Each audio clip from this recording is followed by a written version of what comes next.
Sekarang yang aneh, ada yang terlihat seperti terbuka. Baik gitu. Tapi ternyata hatinya berpenyakit. Nah, penyakitnya ini berbeda dengan penyakit-penyakit yang kufur tadi. Penyakit-penyakit yang fasik tadi. Yang ini lebih kronis sifatnya. Karena tidak nampak secara langsung dari perilaku. Kalau yang kufur nampak langsung dari perilaku. Ya, penyakitnya dari fahsya misalnya muncul apa? Pornografi, nonton gambar-gambar yang tak bagus, video-video yang yang buruk, yang itu pornografi itu akan membawa kepada tingkat yang lebih serius. Bahkan nanti ke LGBT ini riset ya, dari riset ini nanti. Jadi kalau dari mohon maaf tuh pornografi itu candu yang sangat luar biasa. Itu pornografi itu lebih bahaya dari narkoba. Narkoba aja sudah bahaya, ya, apalagi pornografi naik nanti itu pengantar kepada LGBT, itu yang paling bahaya, ke atasnya lagi. Nah ini teman-teman sekalian, itu fahsya, kata-kata kotor, jorok dan sebagainya. Ya, mencuri, membunuh, merampok dan sebagainya itu mungkar. Nah, perbuatan fasik, penyimpangan itu karena sifat-sifat tadi, fahsya dan mungkar. Nah, munafik itu samar sifatnya. Ya, kalau fahsya dan mungkar itu membentuk perilaku. Orang maling kan mencuri, kelihatan perilakunya ada. Tapi kalau munafik itu perilakunya kayak baik, sikapnya baik. Padahal kebaikan itu dibangun oleh sinyal-sinyal yang kotor dari nafsunya. Itu penyakitnya, penyakit yang sangat menarik. Berbeda dengan penyakit-penyakit biasa. Apa di dalamnya? Seperti riya misalnya, hasad misalnya, ya, hiqd misalnya, dengki, dendam, riya, sum'ah dan sebagainya. Ini penyakit-penyakit seperti ini. Berbeda dengan penyakit yang ini. Nah, riya ingin kelihatan pamer, ya, ingin kelihatan dermawan. Dermawannya bagus tuh, dermawan bagus, ya, bagus dermawannya. Cuma ingin kelihatan dermawan, jadi nggak bagus. Jujur bagus, ingin nampak seperti orang jujur, jadi nggak bagus. Sabar bagus, ya, tapi ingin kelihatan oleh orang seperti orang sabar, itu nggak bagus, ya kan?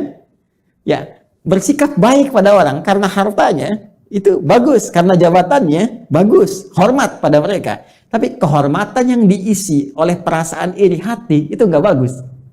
Hormat, ya, maaf.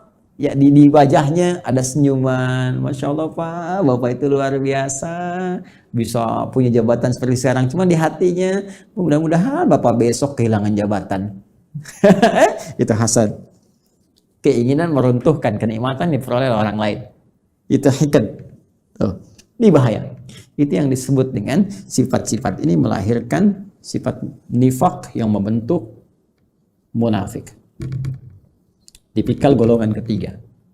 Jadi orang munafik itu sama-sama yang ingin saya sampaikan punya penyakit di hatinya.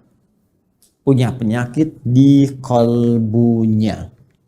Ya, penyakit yang melahirkan dampak kepada fisik disebut daun. Penyakit yang melahirkan dampak kepada jiwa, sumbernya dari kolbun disebut maradun. Di orang yang sedang riya itu maradun, orang yang sedang hasad itu kena penyakitnya maradun, orang yang hiqd, dengki, ya, dendam itu maradun, ada penyakit di kolbun.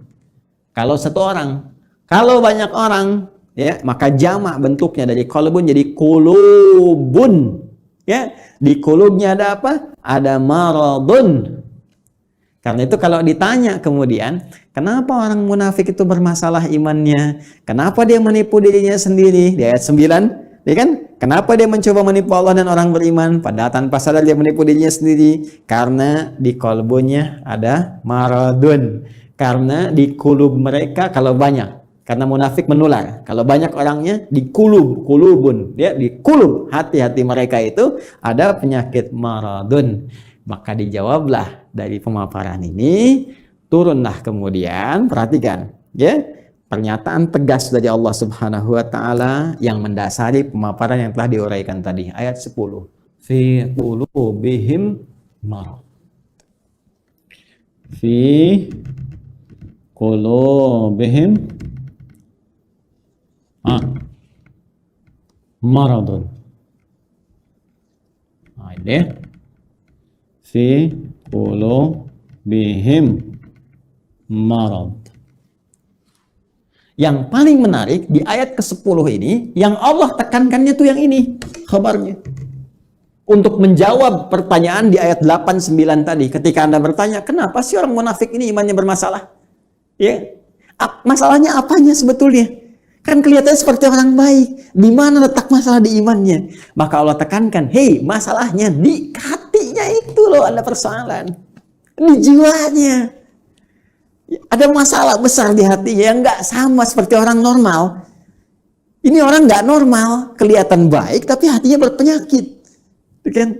Ini yang ingin ditekankan. Di persoalan utama orang munafik itu ada pada jiwanya. Ini kembali ke sini tadi ini. Ini yang sedang dikuasai oleh setan dengan penguasaan yang sangat dahsyat sehingga nggak nampak seperti orang-orang fasik, nggak kelihatan seperti orang kafir yang menutup diri, yang jelas perilakunya. Ya, jelas nih, arahnya jelas. Ini samar kelihatannya. Kenapa? Karena ada bahaya di sini nih. Dan bahayanya apa? Jenisnya. Anda bertanya lagi, apa ya Allah jahat? Jenisnya apa? Bahayanya apa? Penyakitnya bagaimana? Marad nih. Fi qulubihim marad. Nah, ini ada penyakit-penyakit samar yang nggak nampak secara langsung, nggak kelihatan. Ya, nggak kelihatan, tapi lewat perilaku itu bisa terdeteksi. Nanti yang bisa melihatnya adalah nilai-nilai keikhlasan. Benar nggak nih? Saya mau menyumbang Pak untuk renovasi masjid. Kelihatannya di sini ada renovasi. Oh iya Pak, Masya Allah, Alhamdulillah. Sampai sini masih bagus. Berapa Pak kebutuhannya? 5 miliar? Nggak usah. Biar Pak, nggak usah buka sumbangan. Biar saya aja yang nyumbang. Kan? Sampai sini masih bagus. Benar Pak? Iya nggak apa-apa.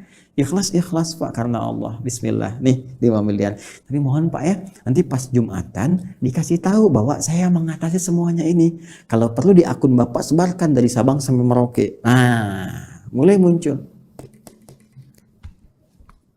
Jelas ya? Nah, ini hal-hal demikian. Nanti kalau ini dikuasai terus, dipelihara terus, maka mulai nanti muncul tindakan-tindakan anarkis dalam kehidupan. Terbawa nanti. Mula-mula nggak enak fisik. Ini penyakit munafik ini berbahaya. Marad itu lebih berbahaya daripada da. Ya, pusing karena penyakit fisik. Ya, telat makan, asam lambung naik, pusing dan sebagainya. Itu obatnya obat fisik. Dawa, minum sesuatu, ya enak, nyaman, sudah selesai. Tapi karena munafik, ini bahaya. Pusing karena ria, repot tuh. Obatnya nggak ada di rumah sakit. Ya, silahkan datang ke rumah sakit, konsultasi pada dokter spesialis. Saya pusing dok.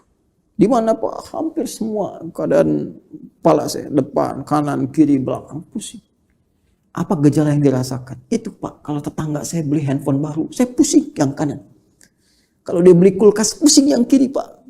Kalau dia pesan sesuatu yang baru, oh pusing yang depan. Nah itu, ini pasti yang ini nih. Ya. Ini bahaya. Fazadahumullahu marada, kalau dia nggak taubat, terus dipelihara, dikoleksi, apalagi dihiasi oleh setan dengan hiasan-hiasan fata morgana, ya nanti dapat ini loh, dapat itu loh, ya terus dikemas seperti Abdullah bin Ubay bin Salul, ingin dapat kedudukan di Madinah, terus dia pura-pura, ya apa beriman, ya supaya dapat simpati, terus pakai pakaian seperti orang beriman supaya dapat perhatian-perhatian, dekat dengan Nabi, tapi di belakang merencanakan hal buruk, ya anti terhadap Nabi, ya, mau bahkan mengeksekusi Nabi, bikin tempat makar kepada Nabi dan sebagainya, Masjid Dirar itu kan, dan seterusnya, sampai wafat dalam keadaan yang mengenaskan. Itu hidupnya kolokan, ya kan? Hidupnya sangat mengecewakan, bikin susah, tapi matinya begitu kolokan. Dan itu kan sifat yang menular terus, tanpa batasan, waktu, dimensi, dan sebagainya. Terus naik dia. Makanya kalau ditemukan lagi kekinian misalnya, nah itu hati-hati. Ya, ini saya sampaikan sekali lagi untuk kehati-hatian ya. Bukan menghukumi satu dua pihak. Hati-hati, cara membacanya jangan salah. Kalau salah baca berarti Anda pun sedang dikuasai oleh setan. Cepat ya. Dan saya berdoa mudah-mudahan Allah membersihkan hati kita. Awas hati-hati. Ya kalau ada kedudukan, ya, harta benda dan lain sebagainya, kalau ada sinyal-sinyal seperti itu, maka setan sedang mulai masuk. Sekali lagi saya sering katakan, ini musim-musim pilkada, kalau nanti ada bisikan-bisikan nih, wilayah pemilihnya banyak Islamnya nih, kamu pakai kerudung aja, untuk menampakkan aja kamu dekat dengan mereka. Kalau perempuan, kamu pakai peci deh, kalau bisa pakai jubah, datang ke pesantren begini, kamu untuk nampakkan aja, supaya kamu dapat pemilihnya. Ah, itu hati-hati setan tuh. Katakan pada jiwa Anda, kamu jangan main-main dengan setan.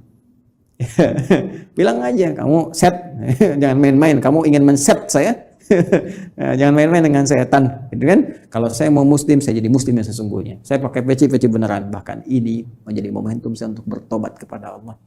Kalau saya dipilih, saya akan jadi pemimpin yang benar. Ya, saya akan dipilih pejabat yang benar. Jadi muslim yang benar.